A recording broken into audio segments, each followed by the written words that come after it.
All right, good morning and fins up, Miami Dolphin fans. Welcome to Season 2, Episode 1 of On the Clock, the Miami Dolphins draft show here in FTSN. I'm Bobby Finstock, joined again, Season 2, with Coach Vogel and Josh Wingate. Coach, start off before we get into the draft. There's so much to talk about. How are you, sir? He froze up right on time. So we'll go to Wingate, then we'll go back to Coach Vogel. Wingate, how you doing, brother? Doing well. I feel like it's been a while since I've been on one of these things, so I'm excited to be back here. I'm excited for draft season. Yeah, when I promoted the show yesterday on No Holds Barred with Kimmel, I don't know if he got to you or not. But when I was like, "Yeah, man, hey guys," he's like, "But we're not doing any draft Dolphins." I said, "Yeah, we are, dude. We never stop here." I said, "We got the draft show tomorrow. I'll be doing it with Coach and Josh Wingate." And also his face changed. And he went, "Wait a second, what?" Wingate told me he retired. I was like, "What?" So that was fun. Coach, are you back with us? But he did. He smiled, and then as soon as we went live, it went that way. Yeah, But he'll be back. He'll be back. He'll be back. But I'm just excited to just obviously talk draft in general. And again, it's Dolphins draft, but we'll get into everything. This is our second season. It'll be our third season doing the draft, NFL draft live coverage, but our second season doing this. And I mean, my goodness, I'm just as excited as I was last year, but just the stuff we got going, Josh, behind the scenes with just the scouting and watching film and just the plans and all that, but also the the draft guy that we're working on to get it going. So that way, when the draft comes, those who are watching could have that guy to know where we think and we're rolling with. But brother, as we get rolling here, what do what do you think of this upcoming draft and the coverage we got coming to FTSN? Yeah, so I'm trying to take away as much outside noise as possible this year. So when it comes to these players, I'm just going to dive in. I'm not going to look at what anyone else is saying about them other than this group. And I'm just going to give my legitimate, because I've caught myself last year a little bit listening to that outside noise and comparing and contrasting what other people were saying. I felt like I went against a lot of the mainstream media when it came to those players. But I still want to get as much of that noise away because I can play into your grade a little bit. So once I get into this, I'm hoping that I do that. I'm going to get a legitimate grade for that player. But to be honest, I felt like looking back at how last season went and how we scouted, I felt like we did a really, really good job with our evaluations on these players. Where we said we would draft players, I think how the season played out, we saw these players that we were like, I would take this person in the first round. Can't think of his name. It was your guy last year. He went to the Rams. Oh, Braden Fisk. Yeah, Braden Fisk. We were like, we would take him in the first round. I don't care. I don't care where I draft this guy. I just want him on my team. Yep. And he goes out and he just balls out this year. And I think we did a really, really good job. And I'm just hoping that we can improve upon that. I'm excited to dive into these quarterbacks. I know quarterback is going to be a really big position for the Miami fans.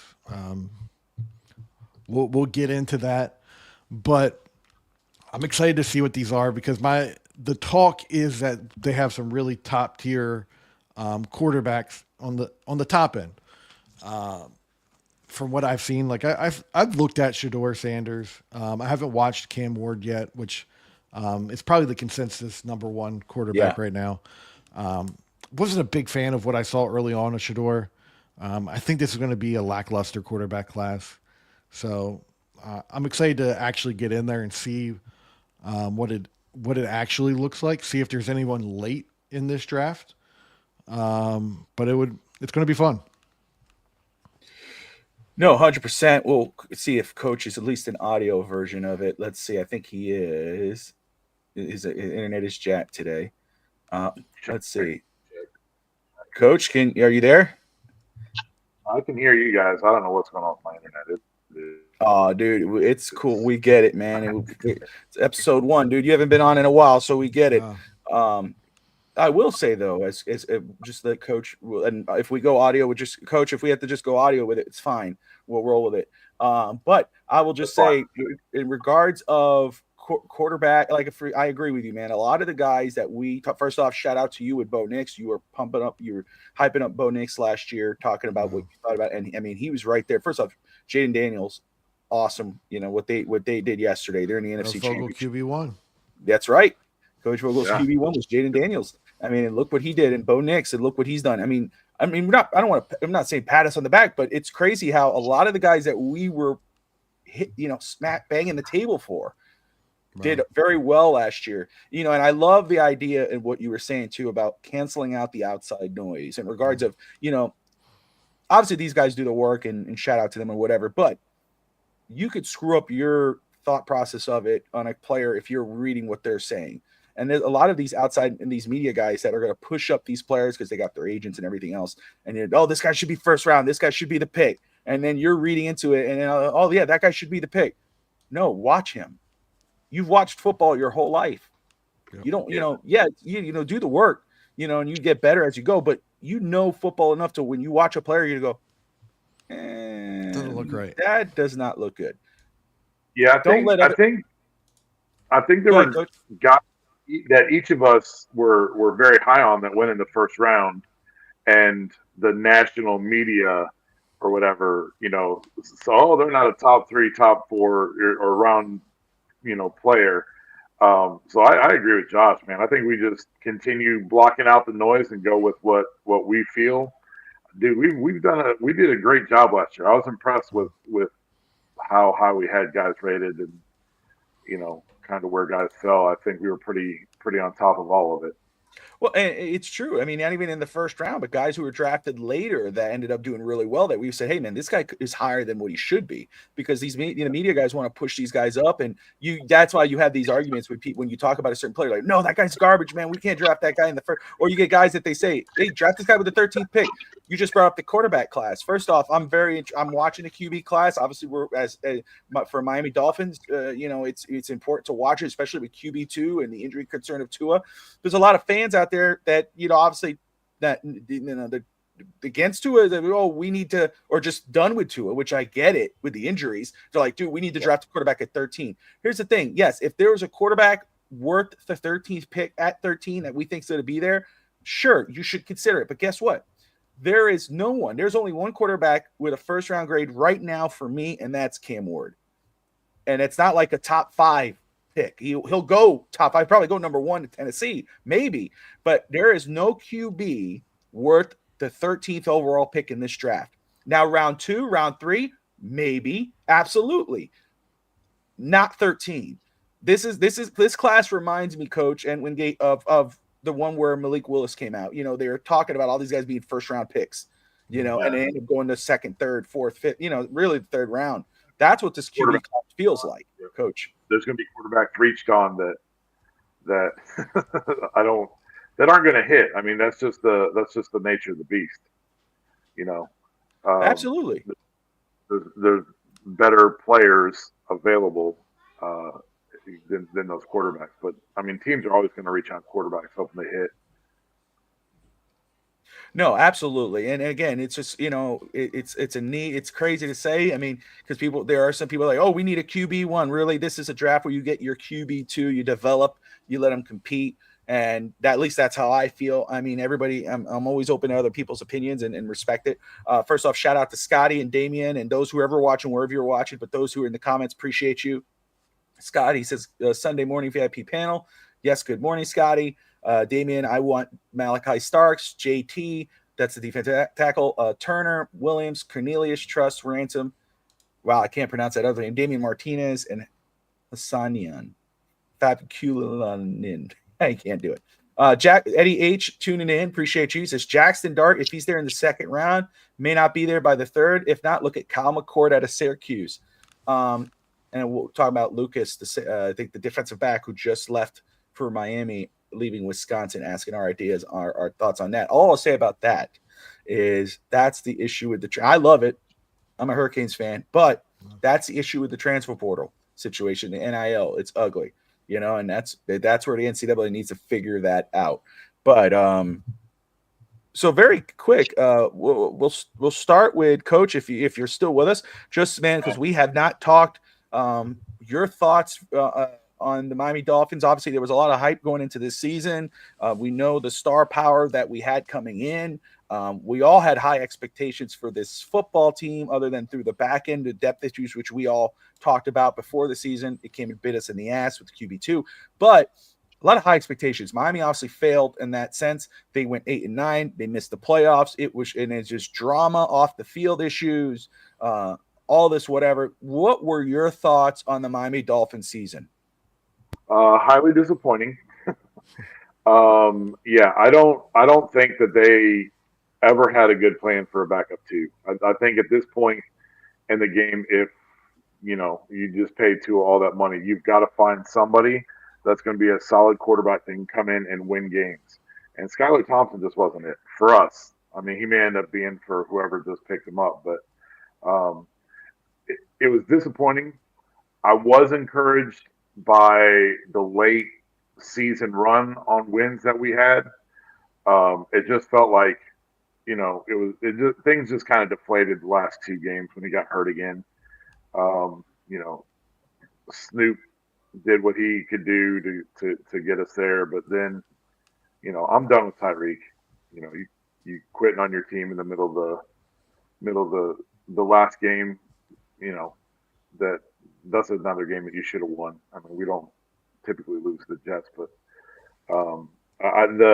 there's a lot of stuff that happens with Tyreek that I think, anybody that wants to move on, you want to get.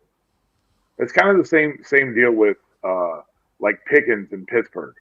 You talk to Pittsburgh fans, they're done with the game. Just dealing with the issues that come along with it.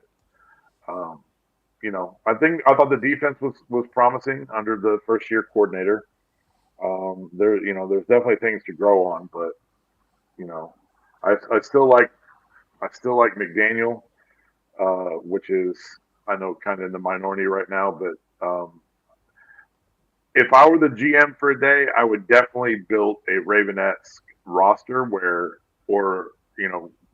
those are the teams you're going to have to go into cold weather in the playoffs and beat the Bills and the Ravens and the Chiefs. And to do that, you have to have, guys up front on the O-line that can move bodies, and then running backs that, you need another running back other than Achane that can get you hard yards, because, he's not the biggest guy in the world, but,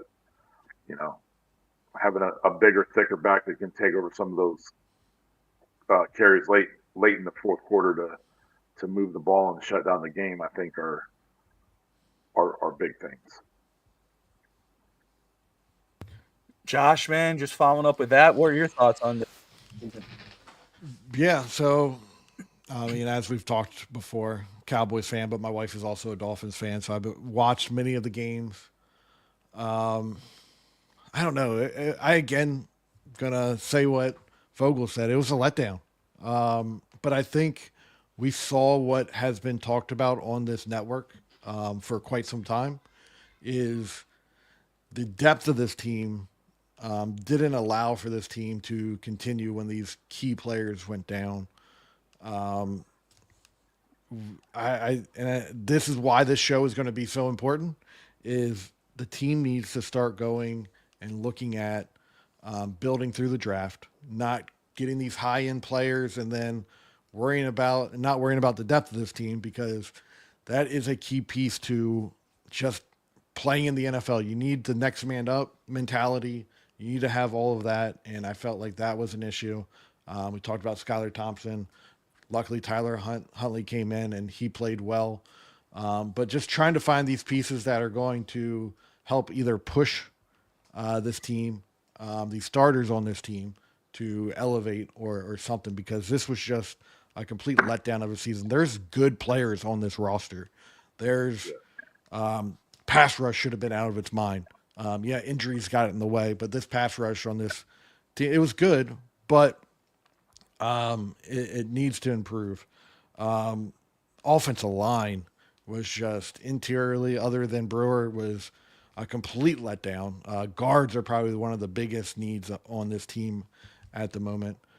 And just your top, you spent a lot of resources on receiver, and the receivers just didn't execute. It could be because the quarterback play was all over the place, but not being able to have those, because I've said previously that this team in the quarterback position doesn't truly matter because the receivers on this team make the quarterback better. Where comparably, you would say the quarterback makes the receivers better. I felt like in this offense, the receivers made the quarterback better. But it just didn't happen. I don't know if Tyreek was just done. I mean, he had a lot going on in his life, but I don't know if he's done with football because he's said about that before. But I just felt like this season was a complete letdown. We did see some great play out of the running back position with Achan, but again, I agree.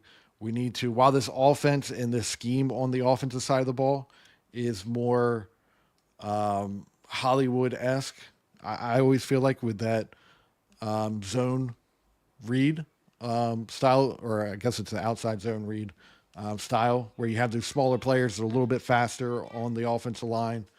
I do feel like you just need to find those tough as nails type offensive linemen that fit into that scheme, and it's going to be better. But ultimately, it was a letdown of a season. But hey, on this panel, let down all around this season. So my team didn't do any better and did worse, actually. So. Well, I'm looking at the comments here, and shout out to everybody who's watching and participating in the comments as well. Obviously that was the main thing about Miami is the depth issues.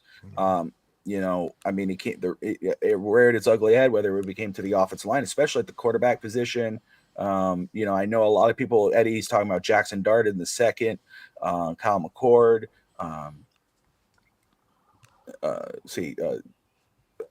Eddie is talking about, what was it, Eddie? Excuse me, or Damien? Let me make sure. Eddie, if Will Campbell, offensive tackle out of LSU, is there at 13, we got to take him. If not, it's Malachi Starks. That's the thing, because, as much as depth is an issue all around of this football team, there are some big names that were on this roster last year that could be off the roster. Now Miami has to focus on trying to replace those guys while also trying to address the depth issues. We saw what Chris Greer and Mike McDaniel had said about their plans for the offseason and what's not acceptable in regards of QB, and we have to address the offensive line and blah, blah, blah. So I believe they will be more aggressive than they were last year into the offseason. But now you have to address, and by addressing, what happens with Tyreek Hill? Coach brings up that, he's done with Tyreek. I agree. If this was just an issue of Tyreek Hill after the game saying, maybe I have to go find somewhere else. I need to be, I got to do what's best for me and my family. I'm in the prime of my career, whatever. That's different. I get that. That's the heat of the moment. You're a competitor. You're one of your playoffs. I get that. Quitting on your team during a game is unacceptable to me. To me, it's like, hey, we need to move on from that. Because that's the leader of your team. That's a captain. That's the, who your younger guys are looking up to. We can't have that if that's your culture going forward. So Miami now, if Tyreek ends up getting, either traded or whatever, you have to look at trying to replace that. And we were already saying a big body wide receiver. At least I was. And of course, Teal is a guy that everybody's talking about and I love, but I think he's going to get, just right now, things could change. But what I saw, I could see that guy going top 10 before 13. And so receiver now becomes a concern, even though, like you said, we've invested in wide receiver. Bradley Chubb, what happens there? Do they restructure him? Do they move on from him? I'd prefer the restructure. I'd love to see him with Jalen Phillips and Chop Robinson, but you have to move on. You have to fix that contract. Javon Holland, talk about disappointment. We know he plays way better than what he did last year, but to bring in that type of effort in that type of season when you're in a contract year bothers the hell out of me. So I'm all about, because I don't want to bring back Poyer either way, but I'm all about, I can get it. I mean, we'll talk about every position and we'll go episode by episode talking about safety and linebacker and whatever. We'll go position. I just want everybody to know that as it goes. But when I hear the name Malachi Starks, I'm not against that whatsoever. I get it at 13. I haven't watched Malachi Starks. I'm a Georgia fan. And this Georgia defense was such a letdown that I'm a little hesitant of saying that. And again, I haven't watched him like when I watch my team, I don't watch them to evaluate them. I watch them to enjoy them. But the way that this Georgia defense played, I'm hesitant in saying that he's going to be this high-rated safety that everyone's expecting. Well, what I will say, is and Djax, thank you for watching. You keep saying we for everybody who can say we. Obviously, I'm just trying to see, is this Deshaun Jackson, the new Delaware State University head coach? He keeps saying we, or everybody says we need to take. We know they're talking about we as in Dolphins, and yes, we're not the fans are not in the organization, whatever, but we as Dolphins, we're all part of the same thing. So just throwing that out there. But Malachi Starks, obviously, I get what you're saying too. Well, obviously say too, there's other guys too in this draft that you could get later on. A guy who catches my eye, I'm going to watch a little more of him. Obviously, is Sebastian Castro out of Iowa. That's another kid that you could get later in the draft. They also went and got Patrick McMorris last season as well in the mid rounds. I will know, I don't know who, where we now. Damian says, what about Emeka or Luther? We were just talking about Luther before the show. Looking at it, when I saw his size, I think he's 5'11". I don't have it in front of me, but 5'11", whatever. And of course, I'm like, well, but he plays bigger than his size. And when I watched his film, and shout out to Caddy Cutups, that's where we watch it. But when I watched his film, I was enamored. I was the way he cuts, his instincts. He's versatile. You could use him you could put him in the run, here, hand it off, let him run for it, but also the way his route running is clean. I'm not against Luther at all. Luther Burden out of Missouri at all. I like what I've seen so far from him. Coach, any of these receivers early on, I know you haven't really dived in yet, but any of these receivers early on, especially if we have to let go of Tyreek, catch your eye, or you're like, man, I would love this kid in Miami. Well, I'm very interested. So I think a couple things can happen.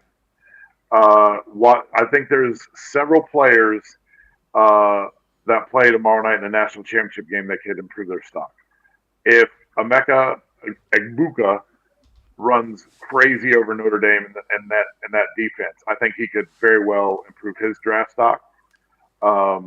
Xavier Watts, they have him not very highly ranked, which kind of surprised me because he's a stud safety too that could improve his stock. I do, but the film that I've seen on Egbuka, I do like. I'm very curious to see how he does. Now Notre Dame's a man cover, so he'll have his opportunities to light up the scoreboard. But so kind of they're I would say right now, Egbuka at 6'1", 205 is kind of that big body that I'm looking for. I haven't seen a whole lot of McMillan or Burden yet. Although the kid from Arizona, McMillan, 6'5", 212. I mean, that's I don't think he's right there. That catches your eye. That there, it's like, whoa, okay, 5', 230. Yeah, it is a big body dude. So, look, we've done the 5'9", 5'10" wide receiver to death, and it's good to have those. I think Jalen Waddle is going to kind of take over that Tyreek thing, and I don't feel like he's a head case like Tyreek is. So can we just match them with a big-bodied wide receiver? I don't think we gave enough love to the tight end. Jonnu Smith. I think Jonnu Smith played well for us this year. So if we can keep Jonnu Smith, get one of these big body wide receivers, and then I think that would help out tremendously as well. No, absolutely. I again, a big body receiver is something Miami is lacking. I think they need. Janu played lights out, and I mean, he is, re-sign him, extend him, do whatever you need. Just don't lose him. Uh, not Here you go. Here's a what do we call it? A legacy yes, draft say pick. it. I was about to say it. Rondé, 2 out of Syracuse, Yep. 6'5", 236. That would be that's a nice big target too. Trust me, I was just going to bring him up, so you read my mind. Arande Gatson, the second, out of Second. Syracuse, big-bodied wide receiver, tight end hybrid, whatever you want to call him. But I haven't watched. I've seen some clips on him. I haven't got to see his film yet. I want to watch him, but trust me, he has my eye in the mid rounds. So, and here's another name very quick because we just talked about Janu Smith. Scotty brings up. He says if Calvin Banks or Will Campbell is gone at 13, I'm highly considering, or he would love to have Tyler Warren. And Coach, you just brought up Tyler Warren. Dude, even if we resign Janu, yeah, would you be opposed to Tyler Warren at 13?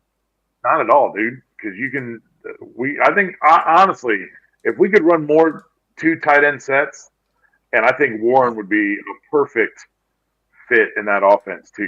That dude is a massive, massive dude.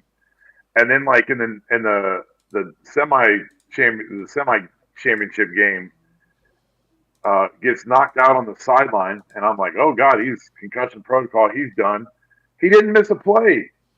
Like he went through the protocol, or he may have missed one play. He missed one play because you got to be out for one play, and then he was right back into the next play. That's just a really, really big body dude that right now they have Colston Loveland down in Michigan as a top wide receiver, the one side that I'm looking at.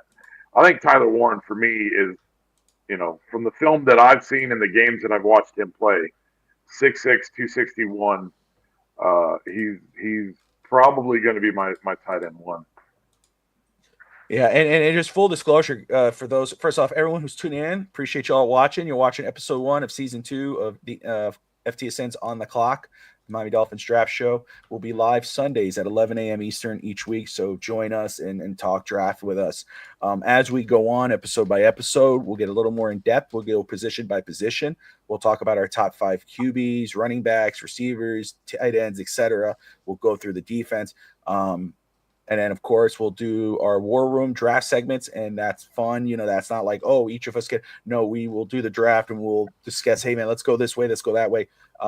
We are working on a draft guide that we'll be releasing soon. We'll have information on that, and it'll be totally free.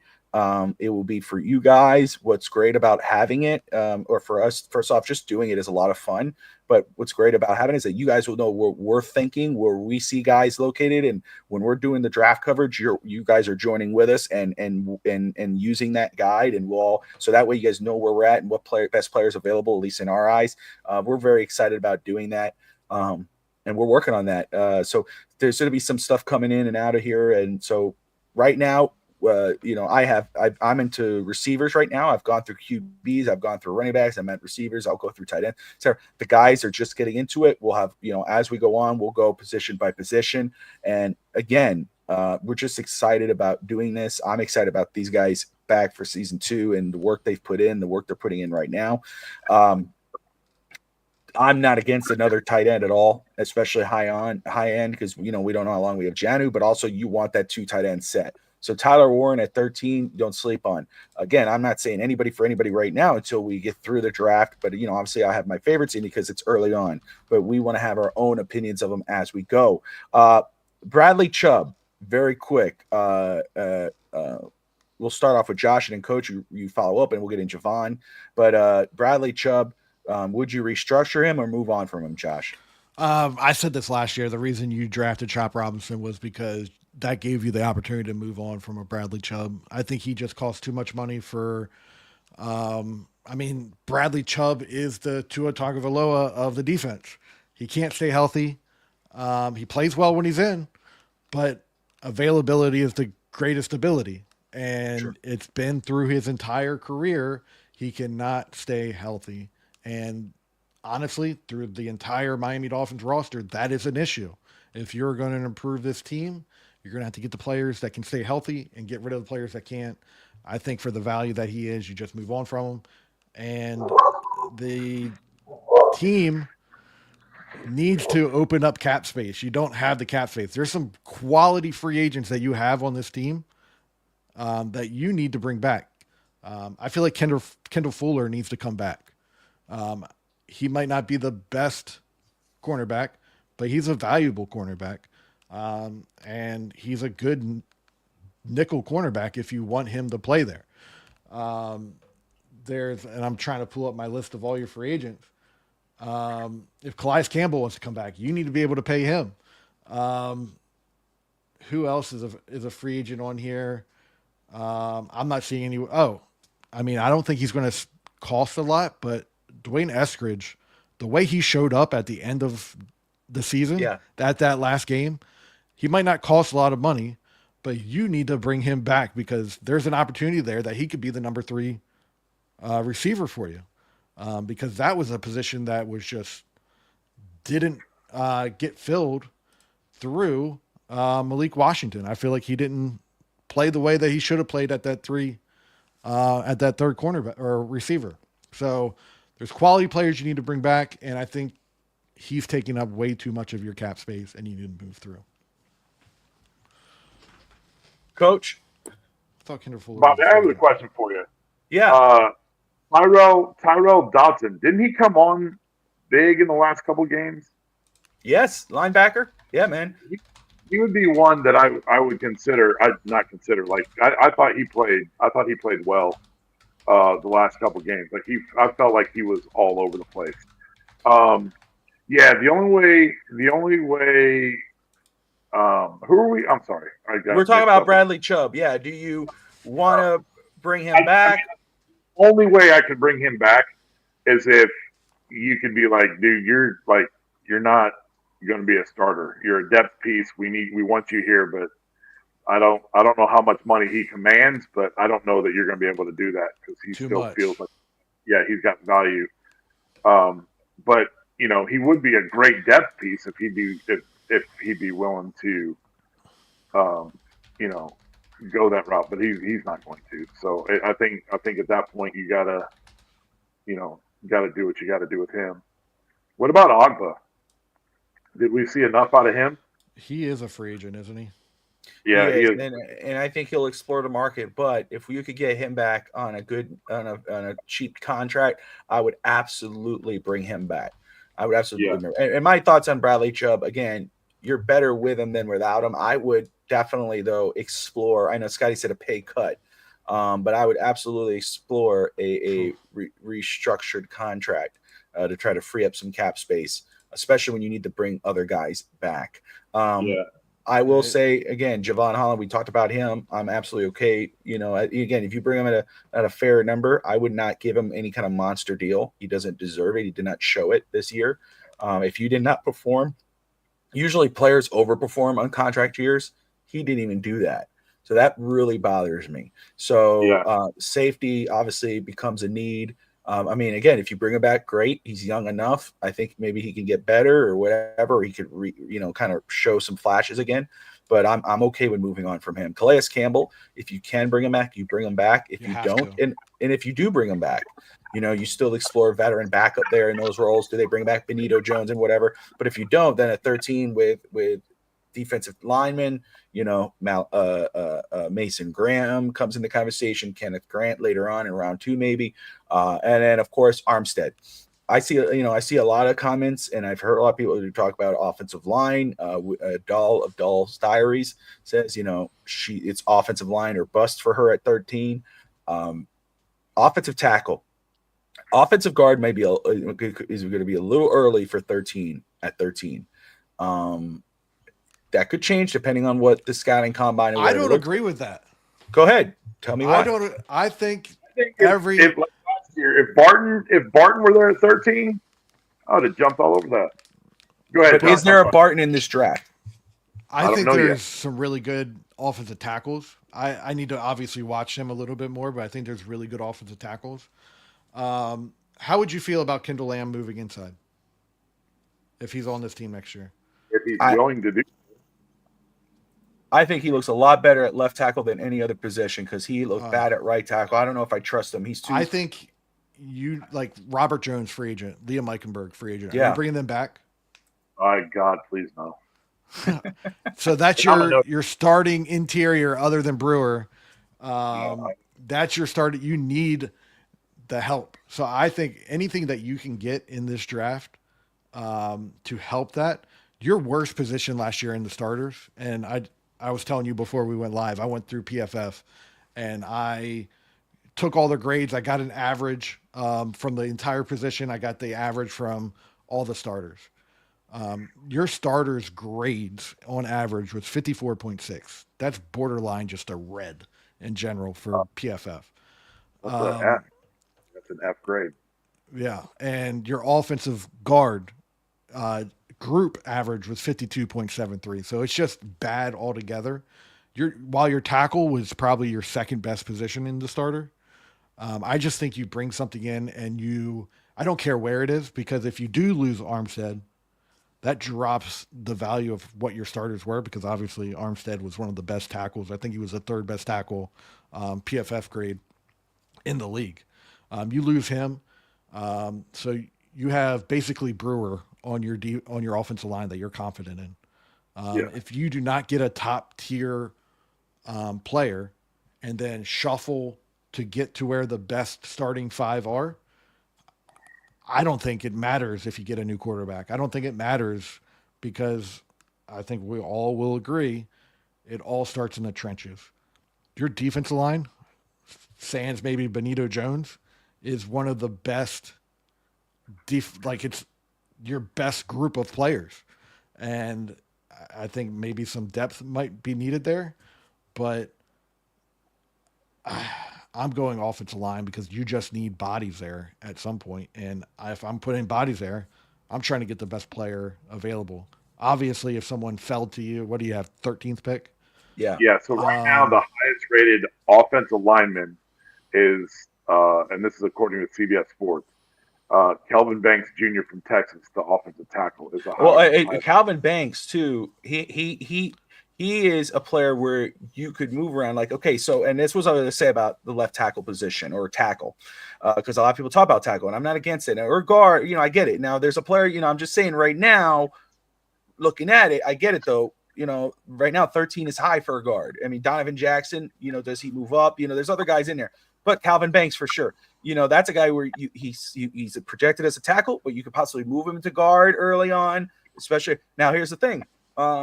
We could, and Anthony brings it up, and that's what I was going to bring up too, is, we still have Chris Greer as our general manager and Coach McDaniel as our coach. Miami drafted Patrick Paul as the eventual successor of Taron Armstead. Now, do they change course and go, hey, you know what? Damn, Will Campbell's on the board. Even though we spent a second round pick on Patrick Paul, who's supposed to be the successor, he's raw prospect, and he had some snaps last year. Is it enough? Did we already see enough to say we got to move on from him? Because they have Austin Jackson at right, and they have Patrick Paul left. I'll say this: Dallas drafted Tyler Guyton last year. Yeah. If Dallas goes and drafts another offensive tackle this year, first round, I don't care. I didn't see what I expected to see, and I was kind of down on Guyton anyway. I had to trust Dallas because they're so good at drafting offensive linemen. If Dallas goes and takes another tackle, I don't care. I'll shuffle Guyton maybe to right tackle. Maybe he can go to guard, something. I just want the best possible offensive line so the players around me can excel. I know Patrick Paul, I was big on. I like the Patrick Paul pick. Yeah. But at the same time, I need players and I want the best possible players. If you're not confident in what you had in the interior of your offensive line last year and you're losing those guys, and you guys are $3 million in cap this year going into free agency until you open that money up. I'm going and I'm getting off. I'm going into the draft with the idea of getting offensive line. I'm never saying I'm getting offensive line no matter what, because that's what Dallas did last year, and we got Tyler Guyton.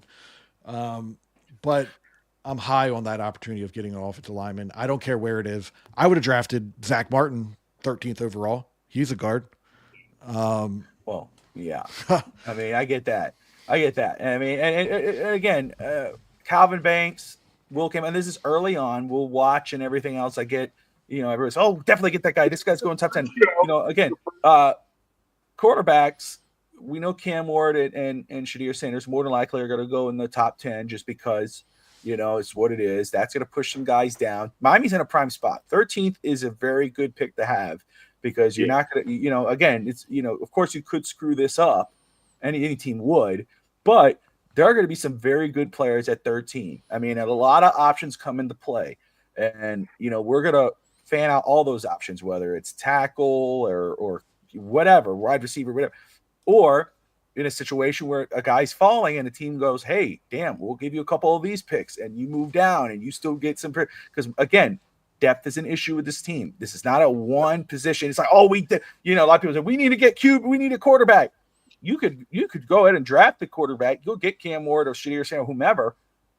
You're still going to have the same issues with this football team that you had last season. Oh, we need a tackle. Well, if you're only drafting one tackle and you're not focusing the whole offensive line, you're still going to have the same issues. This team there's deep issues with this football team that Miami needs to address. It's not a one-issue team. So, but let's do this. And I everyone in the comments, do me a favor if you can, because we'd love to get those opinions and we're going to try to save those. And Josh, if you could write those down, if you see them, but we'll start off with Coach Vogel. Coach, I'll start with mine, and then I'll let you follow up if there's anyone to add or you could argue against or whatever. Team needs for the Dolphins. For me, right now, interior offensive lineman, which we've been talking about, offensive tackle, whether that's depth or you find another starter, safety, receiver, big body if Tyreek stays, receiver in general if he goes, QB2 for sure, a big body thumper running back, and a defensive lineman. Yep. Coach, that's yeah.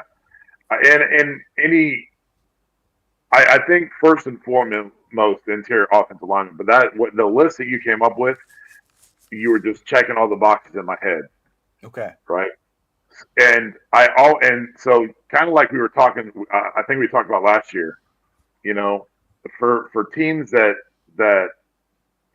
like Tennessee, who has the first pick, I think every year in the draft, you take a quarterback until you hit on one, right? I'm not saying the first overall pick, but you just keep taking quarterbacks until somebody hits.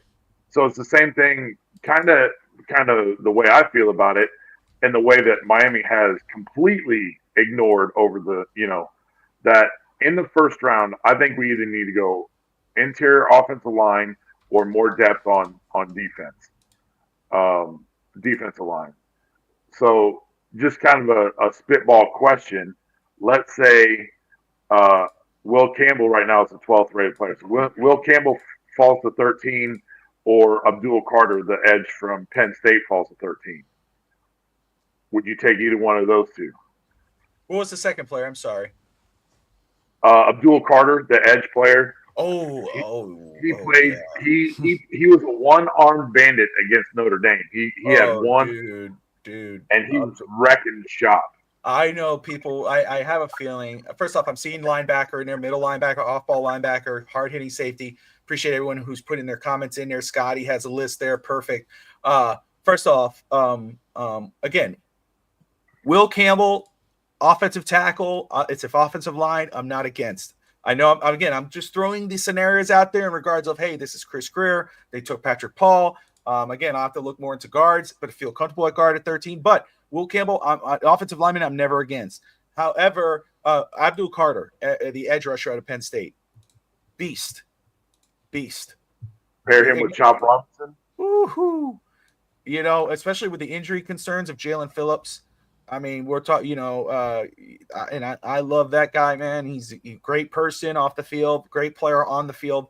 just can't stay on the field right now, and that really sucks. So I Yeah. am not against an Abdul Carter. It'll be crazy if he's sitting there at 13. That would be a hard pass. And again, Yeah. we may feel differently after we watch him because that's how we felt. Remember, Coach? I mean, if you were reading some of these outsider scouting reports from the media, whatever, oh, Chop, and a lot of people reading off those scouting reports were arguing against Chop. When I was watching, I was saying, dude, we both said this, all three of us. When you're watching Chop Robinson film, it does not match what you see on the statistics on the stat sheet. He outplayed what you saw in the set, but then you saw what he did this year, and you're like, now people are like, oh, he was a really good player, and he's going to grow from that. So, Abdul Carter, man, if he's sitting there at 13, and again, that might change after we watch him. We may go, no, we're okay. But no, I'm not against either one of those guys. Yeah, I think we're pretty on par. I think offensive guard and just offensive line help in general is the biggest need. And then I think tight end is a need. Jonnu Smith played great, but getting someone that is more well-rounded, someone that can catch and block at the same time, because you don't have that currently on this team. And that's been a need just in general for the Dolphins. As well, I think nose tackle is a big need for this team. But again, that depth along the defensive line, and then depth at corner is pretty big need, and linebacker. Linebacker seems to be a favorite. Todd says, Dolphin Denny says, do whatever you have to do to go get Cam Ward. Anthony Manzano, I think this is Anthony's comment. And appreciate Anthony tuning in. And Anthony did say about dropping the link. Anthony, that may be later down the line. Right now, which is going to be the rotational. But we resigned Javon Holland. I think we doubled down on safety. Instead of playing with a slot quarter, we played the three safeties, have Holland as a rover. No issue there. Again, I was not happy with Javon Holland's year. I'm not happy with the Dolphins year in general. I'm not against him coming back, but not at a high crazy number. And so I agree. Even if you bring him, you go get another safety somewhere in the draft, whether that is Malachi or Castro or whomever at some point in the draft. You need to address that defensive back situation in Miami. So let us do this. And Josh, I'll start with you. Coach, you could reiterate what some of the players that, obviously early on catch your eye. But obviously we're very early on in the process. But Josh, is there any player at this point or players that when in this draft that have caught your eye, that passed the eye test, or just like, I know you're just starting into watching film, but or automatically like, ooh, this guy, and it doesn't have to be Dolphins, just in general in this draft that you're like, I really like what I've seen in this kid right now early on.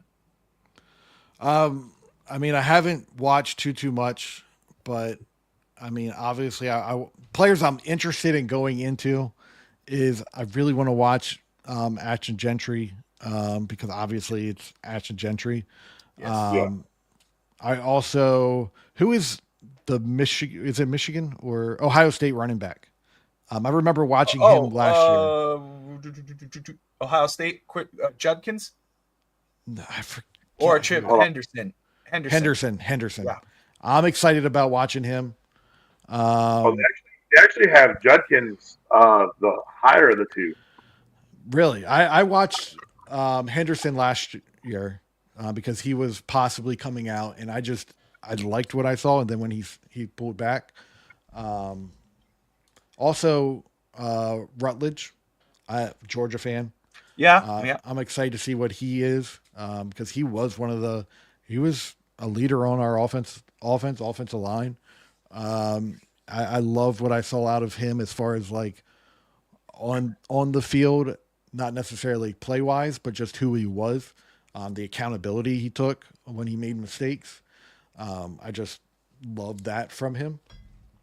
And then, I mean, who isn't going to say, but Travis Hunter. I just want to break down his film and see what he's all about. And those are the players I'm excited to go into and watch. But I also always love going in and just finding Gems. Yeah, and that quarterback gem. I Yep. want to go in there and see Will Rogers. I want to watch Riley Leonard. I think, and I know that got Vogel all excited. I'm excited to watch him tomorrow and see what he can do. I'm rooting fully for Notre Dame. My father-in-law is an Ohio State fan, but let's go Notre Dame. I'm with you. I'm Notre Dame. So Let's go.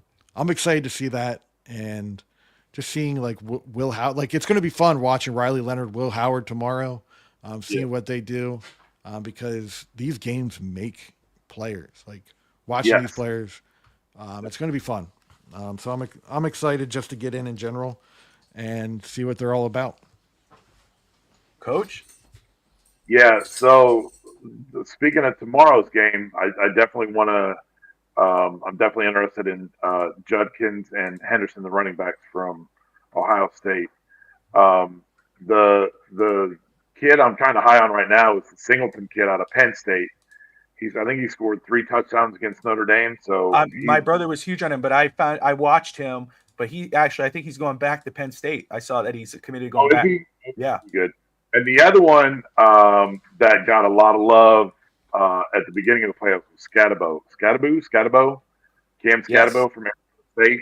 I'm interested to watch his film. And then obviously I'm a O-line, interior offensive line guy. But as far as the wide receivers, the McMillan kid from Arizona, I'm really interested in, especially that 6'5", 212.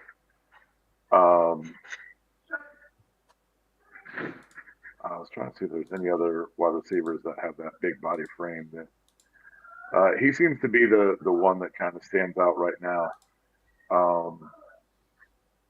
There's a couple. Oh yeah, and then obviously Rondé Gadsden. I want to watch his film too.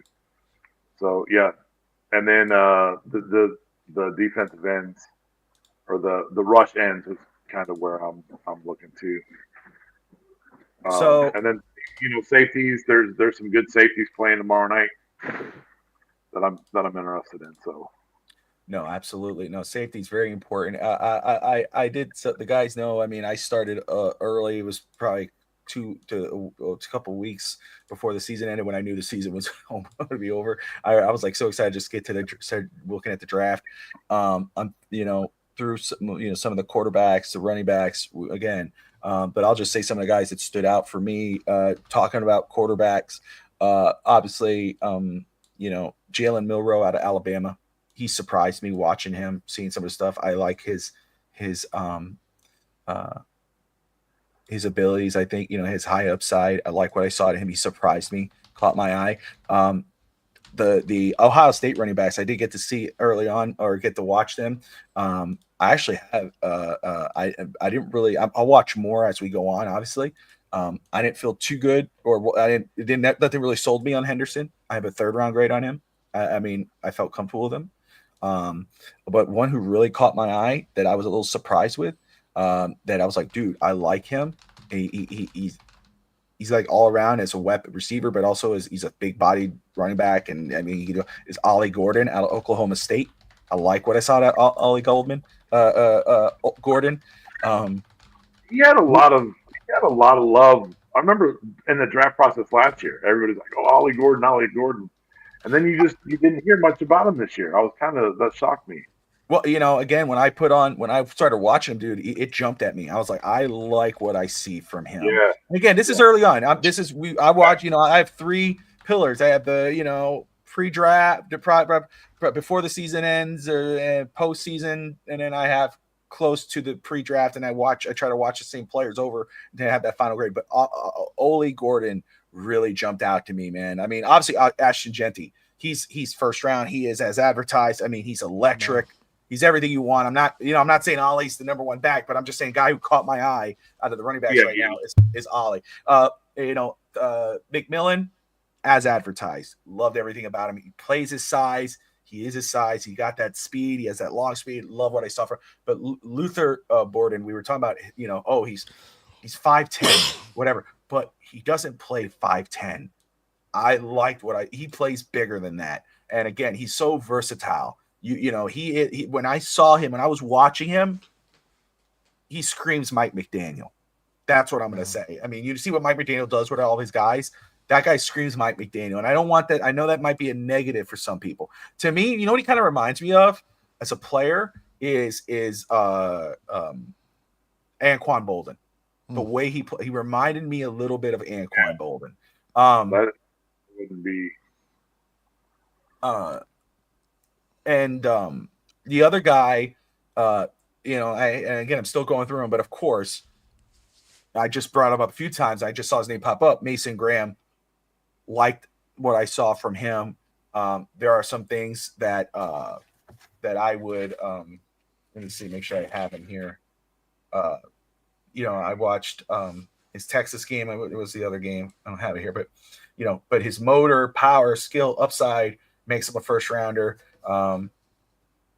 He's not much of a pass rusher, but he's decent in the run, but I liked him a lot. I gave him a first round grade, but those are some of the guys that caught my eye. But I'm with you guys. A lot of the guys that you're excited about watching, I am.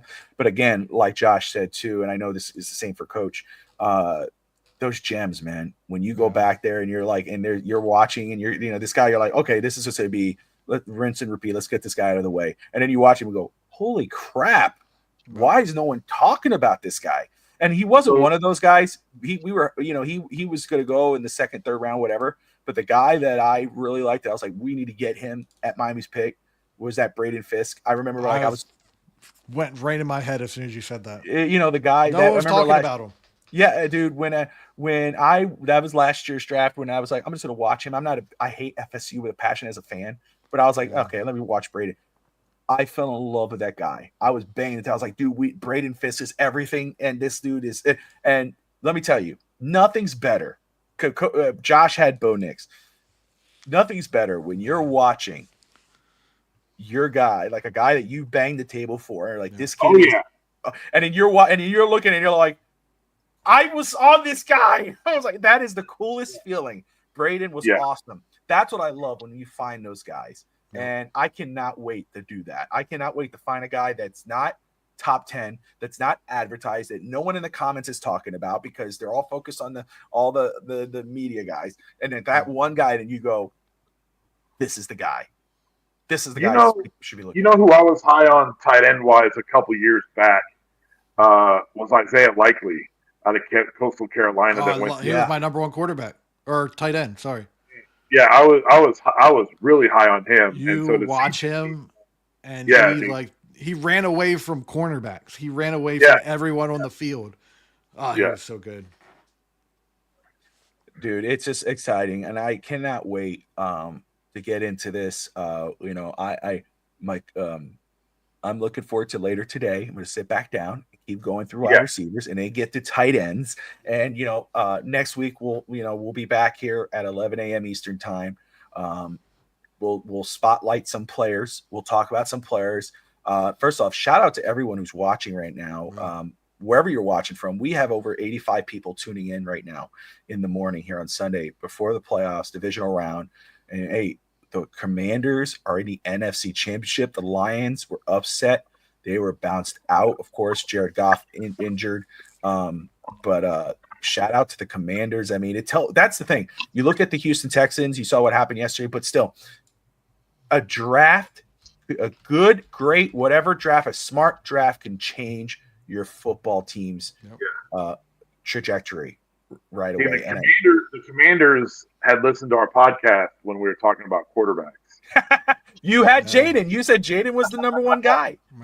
So it just tells you. And so I hope all those who are watching right now, if you haven't yet, hit that subscribe button, that notifications bell. Again, I'm letting you know, Sundays, 11 a.m. Eastern time. We'll be here live every Sunday, breaking down the draft, reacting to any kind of signings as well. But breaking down position by position. Maybe we'll have our first warm. Maybe we won't. It depends on what happens. But again, look out for more information on the draft guide. We're excited about putting that out there. As some of the guys have their scouting stuff come out, we'll throw their stuff in there. We're aiming, Josh, what was it saying? Top 100, 200, whatever, depending on how many players. But we're going to have a full list there so everybody has it. And then just full. Yeah. Go I ahead, was gonna Josh. say we might not get to all the players, but we have a list of what we say 500 Yep. 520 players. So But I like what we're doing. We're smart about it because because Josh, you came up with an awesome formula, and shout out to Josh Wingate in the back end. But you came up with an awesome formula where it's like, hey man, these are the average players drafted. So let's, and then we're looking at those average position drafted. How many players in a position are drafted? And we're doing those guys. We'll finish that list out. That gives us, I don't know how many, but then it's like, okay, the rest of them, now we could focus on the rest of the players, or we could add, okay, let's add a couple more and do that. And then we're going to have a good list, but not just the top 100. We're going to have mock drafts. We're going to have the trade chart in there. We're going to have a lot of references. So you guys have it in front of you. So as we're doing this show, but also on draft night, draft day 1, 2, and 3, we have that in front of us. And so we're all together. I think look at the same thing.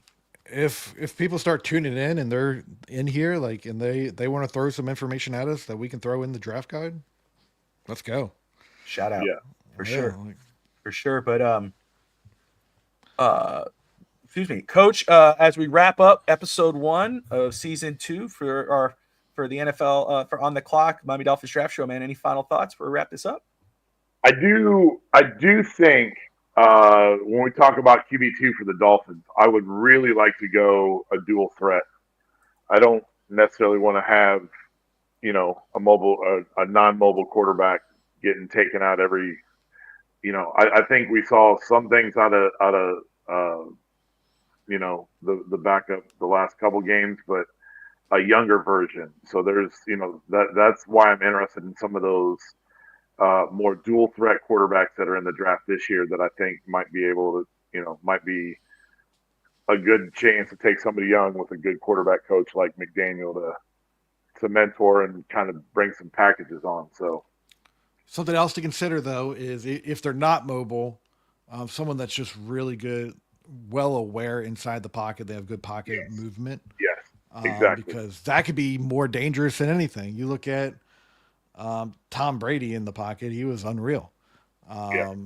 He He was a couldn't sniper. move, but he was dangerous. So yeah, I agree. Getting someone that is dangerous one way or another with their feet, whether it's staying still and being able to move slightly. Like the pocket. Yep. No, I agree. I think, especially after you saw what Huntley was able to do with his skill set, when he was able to extend plays and all that. That's why I am looking at those guys, and again, a guy who caught my eye not because of that, but just in general because of his ability to extend plays, the big arm. He's a little raw. Was Milroe out of Alabama? Mm-hmm. I did see Scotty say possibly round 1. Again, I don't know if I really don't think any quarterback should go around 1 this draft, but still crazier things have happened. But that's a guy where I'm like, if he's there in round 2 or in round 3, Miami should catch a pick. And I did see somebody ask about Justin Fields. Would be against just no. Again, he could extend plays. He's a veteran player. You saw what he was able to do for Pittsburgh in limited action and for a few games. And Pittsburgh did very good with him at quarterback for a little while. They won their games. Obviously, Pittsburgh's a different beast, but still, I'm not against that whatsoever in that type of situation. But again, I feel like I love what Coach Vogel said. I'm with it. I think a mobile quarterback or a quarterback who's athletic, who could extend plays, not sit still in the pocket, who could fit in a McDaniel scheme, but also who could, because you saw what Huntley was able to do. Josh, any final thoughts for a wrap up, man? I'm just excited to get going in this. I'm excited about this guide that you showed me the other day. It looks so good already. Getting some content in there, and then also just seeing how this shapes up. I'm just excited because last year was just so much fun going through it. 100%. Well, guys, hey, we're about an hour in. We appreciate you all tuning in. Really, thank you all. Don't forget to hit that like and subscribe button if you haven't yet. Share the show. We'll be back again. It says it up there, Sunday, 11 a.m. Eastern time. Like and subscribe, Dolphin fans. As always, fins up.